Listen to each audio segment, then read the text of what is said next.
So here's what I think is interesting about the older son. He's doing the work of the household. His father correctly identifies, you're going to get everything.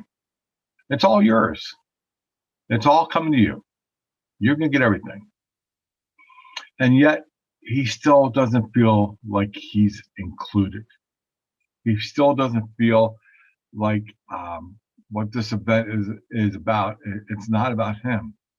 And so he's not happy. And I think it's interesting that the older son chooses to complain about not being included by making the choice to exclude himself. He's upset that he's not included in the celebrations that the younger son is getting.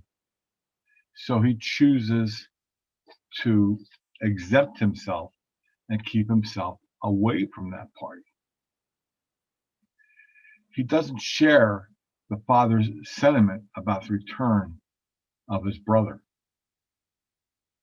And so he doesn't engage in the celebration.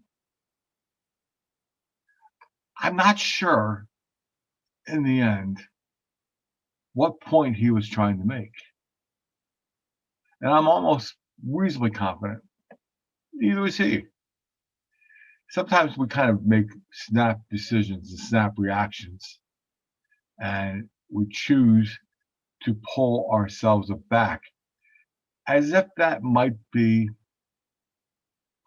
a punishment or a consequence that we want to inflict upon the other. And I'm not sure that always works. Now, both the video we watched today and the video we watched last week that told the story of the prodigal son both started with a kind of review of the situation in which Jesus was telling the parable. Jesus was talking to the Pharisees who were making judgments about whether God would approve of the way Jesus and his disciples were living out their ministry. Would God approve? And Jesus is telling a story to kind of give his sensibility about God and God's love and God's mercy. More than anything else, I think Jesus is kind of having a confrontation in the nicest way possible with the story, calling the Pharisees, you guys are a little bit judgy, you know?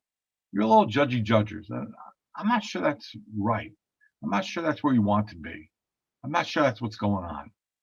I think the older son is a little bit judgy. And I'm not necessarily sure that's where God wants us to be either. I think God wants us to live our best lives. God wants us to live the best we can. And God doesn't need us to worry about how everybody else is doing it. We don't need to sit back from everybody else and make judgment calls on how other people are leading their lives, even if they're the younger sons who are running off and wasting lots of money on riotous living. Not our job, not the older brother's job, possibly a little bit of the father's job. We'll talk about that next week, but definitely not the older brother's job. How can we hold back from being judgmental in this world?